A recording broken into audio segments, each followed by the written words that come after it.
شروع کرتا ہوں اللہ کے ببرکت نام سے جو بڑا مہربان اور نہایت رحم کرنے والا ہے۔ رسول اللہ صلی اللہ علیہ وآلہ وسلم کے معزز چچا اور رضائی بھائی، خیر الشہداء، سید الشہداء، حضرت سیدنا امیر حمزہ بن عبد المطلب رضی اللہ تعالیٰ عنہ کی ولادت نبی کریم صلی اللہ علیہ وآلہ وسلم کی اس دنیا میں جلوہ گری سے 2 سال پہلے ہوئی۔ آپ رضی اللہ تعالیٰ عنہ کی کنیت ابو عمارہ ہے۔ آپ رضی اللہ تعالیٰ عنہ بہت حسین و جمیل تھے، خوبصورت پیشانی، درمیانہ قد، چہرہ بدن، گول بازو، جبکہ کلائیاں چوڑی تھیں۔ شعر و شاعری سے شغف تھا، شمشیر زانی، تیر اندازی اور پہلوانی کا بچپن ہی سے شوق تھا۔ سیر و سیاحت کرنا، شکار کرنا من پسند مشغلہ تھا۔ قبول اسلام۔ ایک مرتبہ شکار سے لوٹ کر گھر پہنچے تو اطلاع ملی کہ ابو جہل نے آپ کے بھتیجے محمد صلی اللہ علیہ وآلہ وسلم کے ساتھ ناروا اور گستاخانہ سلوک کیا ہے۔ یہ سنتے ہی جوش غضب میں آپے سے باہر ہو گئے، پھر کمان ہاتھ میں پکڑے حرم کعبہ میں جا پہنچے اور ابو جہل کے سر پر اس زور سے ضرب لگائی کہ اس کا سر پھٹ گیا اور خون نکلنے لگا۔ پھر فرمایا، میرا دین وہی ہے جو میرے بھتیجے کا ہے۔ میں گواہی دیتا ہوں کہ وہ اللہ کے رسول ہیں۔ اگر تم سچے ہو تو مجھے مسلمان ہونے سے روک کر دکھاؤ۔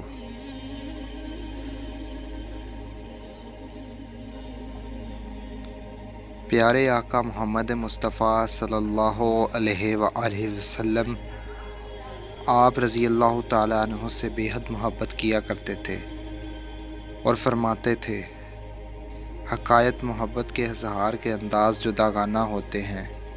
ایک نرالا انداز ملاحظہ کیجیے کہ ایک جان نثار صحابی رضی اللہ تعالیٰ عنہ نے بارگاہ رسالت میں حاضر ہو کر عرض کی، میرے ہاں لڑکے کی ولادت ہوئی ہے، میں اس کا کیا نام رکھوں؟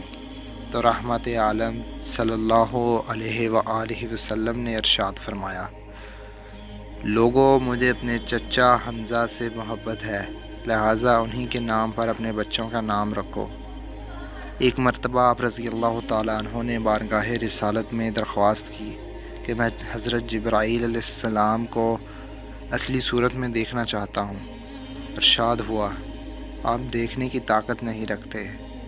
آپ نے اصرار کیا تو نبی کریم صلی اللہ علیہ وآلہ وسلم نے ارشاد فرمایا، زمین پر بیٹھ جائیے۔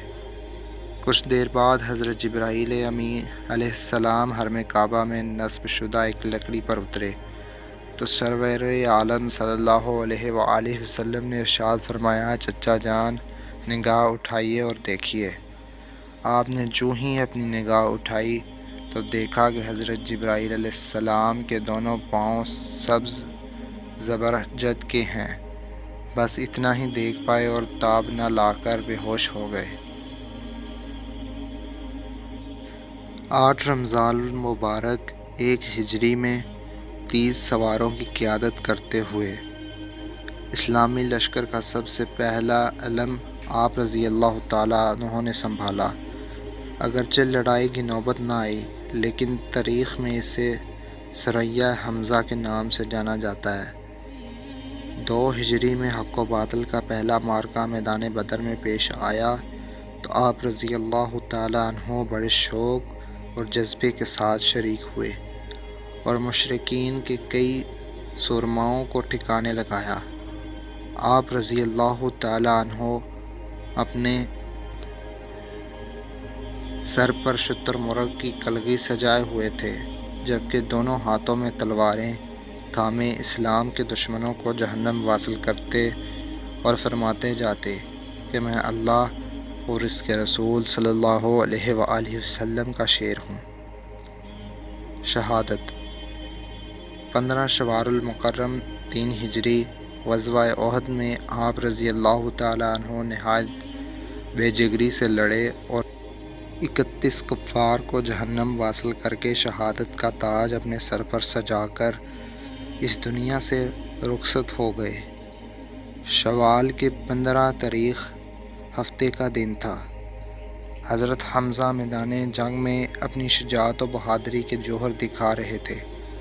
ایک کافر کو قتل کرنے کے بعد جب آپ کا پیٹ سے ذرہ سڑک گئی، وحشی نے نشانہ باندھ کر ایک چھوٹا نیزہ آپ کی پیٹھ میں دے مارا، جو کہ آر پار ہو گیا اور آپ شہید ہو گئے۔ جنگ بدر میں سیدنا حمزہ نے جبیر بن مطعم کے چچا کو ہلاک کیا تھا۔ وحشی حبشی جبیر کا غلام تھا۔ جبیر نے اس سے کہا تھا کہ اگر تم میرے چچا کے عوض محمد صلی اللہ علیہ وآلہ وسلم کے چچا کو قتل کر دو تو تم میری طرف سے آزاد ہو۔ اسی طرح ہندہ زوجہ ابو سفیان نے بھی وحشی کو بہت سے انعامات دینے کا وعدہ کیا۔ اسی لالچ میں وحشی حبشی نے حضرت حمزہ کو شہید کر دیا۔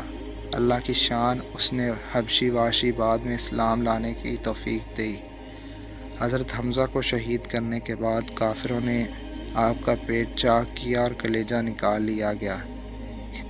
ہندہ زوجہ ابو سفیان نے کلیجے کو چبایا، نگلنے کی کوشش کی لیکن نگل نہ سکی، پھر اسے تھوک دیا۔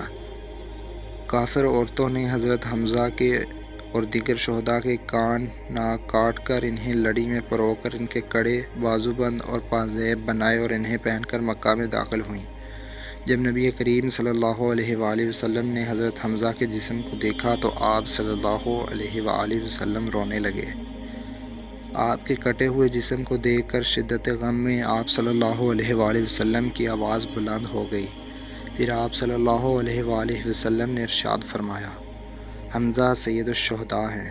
نبی کریم صلی اللہ علیہ وآلہ وسلم حضرت حمزہ کے جسم کے پاس کھڑے تھے۔ آپ صلی اللہ علیہ وآلہ وسلم نے حضرت حمزہ کو مخاطب کرتے ہوئے فرمایا، اے چچا جان، اللہ تعالیٰ آپ پر رحم فرمائے۔ بلا شبہ آپ خوب صلہ رحم کرنے والے اور کثرت سے نیکیاں کرنے والے تھے۔